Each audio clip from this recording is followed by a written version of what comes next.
మీ కామెంట్లు నా సమాధాన కార్యక్రమానికి అన్నదాతలకు ఆత్మీయ స్వాగతం. ముందుగా వెంకీ బండింగ్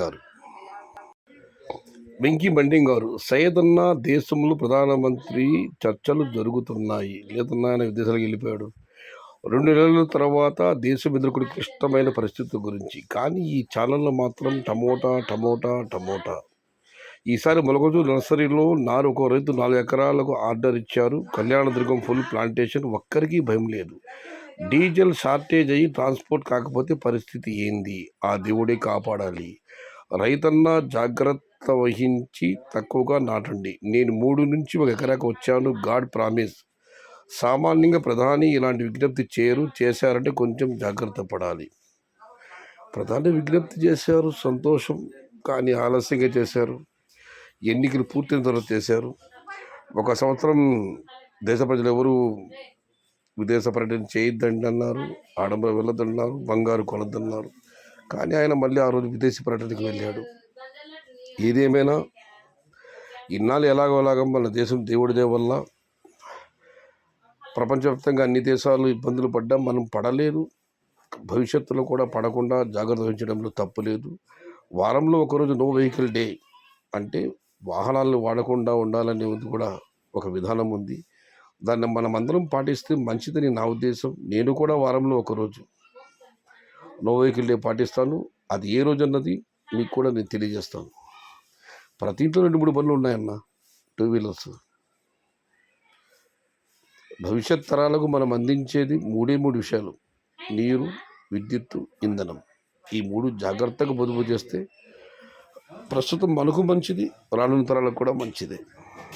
రెడ్డయ్య గారు: అన్నా, నేను చాలాసార్లు చెప్పాను, మనకి ఏదైనా మార్కెట్ నచ్చినప్పుడు ఆ మార్కెట్లో మనకు న్యాయం జరగదు అని అనుకున్నప్పుడు మనం ఎక్కడికైనా వెళ్ళవచ్చు. కానీ మన సాధక బాధల సమస్యలు చెప్పడం తప్పులేదు. మీరు మరీ ఫ్రాడ్ అని కామెంట్ పెట్టారు. ఐఎమ్ సారీ బ్రో, ఊరి పేరుని చెప్పదలుచుకోలేదు. చాలా మార్కెట్లు ఉన్నాయన్న. కలకడ ఉంది, కలిగిరి ఉంది, పొంగునూరు, పలమనేరు, వీకోట, వడ్డిపల్లి, కోలారు, చింతామణి, మదనపల్లి, గుర్రంకొండ, మొలకల చెరువు, చాలా ఉన్నాయి మన చుట్టుపక్కల. నచ్చిన మాటకి వెళ్దాం. ఇక రమేష్ గారు: పిఎం మోడీ గారు హెచ్చరికలు చేసిన 10 సమస్యలు తోటలపైన ప్రభావం చూపుతుందన్న. ఖచ్చితంగా రమేష్ గారు, డీజిల్, పెట్రోల్ కొరత తీవ్ర రూపం దాల్చవచ్చు. ఎన్నికలు ముగిశాయి కాబట్టి మన ప్రభుత్వం కూడా ధరలు పెంచాలని చూస్తుంది. నిన్న ఒక అన్నదాత కూడా కామెంట్ పెట్టారు, యుద్ధం వల్ల చాలా పరిశ్రమలు, అంటే పెట్రోల్ సంబంధిత పరిశ్రమలు పశ్చిమాసియాలో దెబ్బతిన్నాయి. కాబట్టి అవి సిద్ధంగా 2-3 సంవత్సరాలు పట్టవచ్చని మీరు కూడా చూస్తూ ఉంటారు. ప్రధాని గారు మన గుజరాత్ పర్యటనకి 100 కార్లతో భారీ కాన్వాయ్ చేశారు. కానీ ఇవాళ నుంచి అయితే ఆయన 2 పెట్టారు. కాకపోతే ఒక దురదృష్టమైన అంశం, ఆయన మరుమలచి ద్రవిడ మున్నట్ల కలగం ఎండిఎంకి అధినేత వై గోపాలస్వామి నాయుడు గారు లోక్సభలో ఒక ఆసక్తికరమైన కామెంట్ చేశారు. పీఎం అంటే ప్రైమ్ మినిస్టర్, కానీ ఈయన మాత్రం పిక్నిక్ మినిస్టర్ అని. విదేశాలకైనా వెళుతూ ఉంటారు, దాన్ని ఎవరు కాదనకూడదు. కానీ ఈ రోజు కూడా విదేశాంగ మంత్రి ఆయనతో పాటు వెళ్ళలేదు. వందే భారత్ రైళ్లు చాలా ఆయన ప్రారంభం చేశారు. కానీ ఈ రోజు కూడా ఏ రైలు మంత్రి వందే భారత్ రైళ్లు కానీ అమృత రైళ్లు కానీ ప్రారంభం చేయలేదు.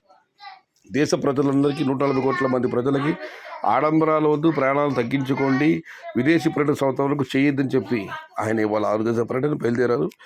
కొంతమంది అడగవచ్చు, మన దేశ హితం కోసం, ఒప్పందాల కోసం ఆయన వెళ్ళి ఉండవచ్చు కదా అని. తప్పులేదు. కానీ ఆయన వెళ్ళకుండా విదేశాంగ మంత్రిని పంపించి ఖర్చులు తగ్గించుకొని ఆయన దేశంలో ఉంటుంటే ప్రజలకు ఆదర్శంగా ఉండేది. కానీ దేశ ప్రజలు మాత్రమే 1 సంవత్సరం పాటు విదేశీ పర్యటన వాయిదా వేసుకోమని చెప్పిన 72 గంటల్లోనే ఆయన పర్యటన ఆరంభించారు. ఆయన పర్యటన సత్ఫలితాలు ఇస్తే మన దేశానికి సంతోషమే. ఇక రెడ్డయ్య గారు: హలో సయ్యద్ బాయ్, ఈరోజు చిన్న మండ్యం టు పెద్ద మండ్యం వరకు 50 బొలోరోలు సెటిల్మెంట్ ప్రకారం లోడ్ అయ్యాయి. 400 బస్ ఈచర్లు, అందులో 4. సో చిన్న మండ్యం టు పెద్ద మండ్యం చాలా వరకు లోడింగ్లు భారీగా జరిగాయి. 50 బొలోరోలు, 4 ఈచర్లు. రీజన్ ఏమిటి తగ్గడానికి చెప్పు బ్రో. రాఘవేంద్ర గారు: నిన్నటికి వాళ్ళకి అంగళ్ళు మార్కెట్ల ధర తగ్గింది. ఆ విషయం నేను చెప్పాను, ధర తగ్గిందని చెప్పి. ఈ కారణం ఏమని అడుగుతున్నాను అన్న. ప్రధాన కారణం మెయిన్ వచ్చి రేపు అమావాస్య. తెలంగాణ హైదరాబాద్ నగరం మొత్తం రేపు మార్కెట్లు బంద్. అక్కడ అమావాస్య రోజు అక్కడ మార్కెట్లు ఉండవు. హైదరాబాద్ వ్యాపారస్తులు ఎవరికి వాళ్ళు కొనుగోలు చేయలేరు. అది కూడా ఒక కారణం, ప్రధాన కారణం. దానివల్ల వాళ్ళ అంగళ్ళలో ధర తగ్గింది. రేపటి నుంచి మళ్ళీ మామూలు కావచ్చు నేను అనుకుంటున్నాను. ధర తగ్గడానికి కారణం ప్రస్తుతానికైతే మాత్రం ఈరోజు అయితే మాత్రం తెలంగాణలో హైదరాబాద్ వ్యాప్తంగా రేపు భాగ్యనగర్ ఉమ్మడి నగరాలు సికింద్రాబాద్, హైదరాబాద్ 2 నగరాల్లో కూడా రేపు మార్కెట్లు లేవు అమావాస్య కారణంగా సెలవు. హైదరాబాద్ వ్యాపార కొనుగోలు లేవు. అందుకే ఈరోజు ధర తగ్గింది. మదనపల్లి వరకు అయితే బాగానే వెళ్ళింది, 450 రూపాయల వరకు టాప్ ధర. అంగల్ వరకు వచ్చేసరికి నిన్నటితో పోలిస్తే ధర తగ్గింది. హలో సయ్యద్ బాయ్, ఈరోజు చిన్న మండలం సెటిల్మెంట్ 670 రూపాయలు. రెడ్డయ్య గారు సమాచారానికి మీకు ధన్యవాదాలు సోదరా. హాయ్ అన్న, 20 days ఆఫ్టర్ కటింగ్ పడుతుంది, రేట్ ఉంటుందా? 20 రోజుల తర్వాత అన్న ఉత్తర భారత ఎగుమతులు స్టార్ట్ అయ్యే అవకాశాలు ఉన్నాయి.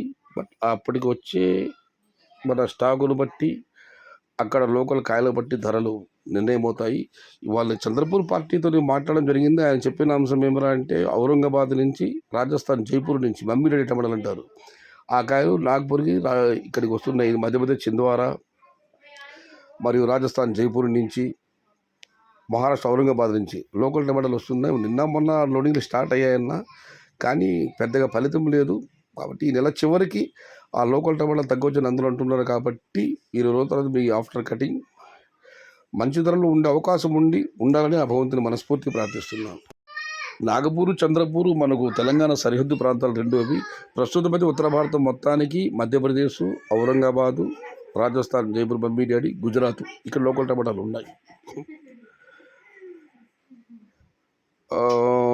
జూన్ 20 పైన రేట్ ఎలా ఉంటాయి శ్రీనివాసులు గారు? జూన్ 20 అంటే జూన్ తొలివారం, దీని గురించి మాట్లాడుకుందామన్నా. రైతుల కోసం టైం ఇస్తూ మీ భావాలను అందరికీ తెలియజెప్పేటందుకు ధన్యవాదములు నరసింహులు గారు. మీ అభిమానం అన్నా. యూట్యూబ్లో అయితే ఆశించినంత ఆదాయం ప్రస్తుతం అయితే లేదు, విపరీతమైన పోటీ.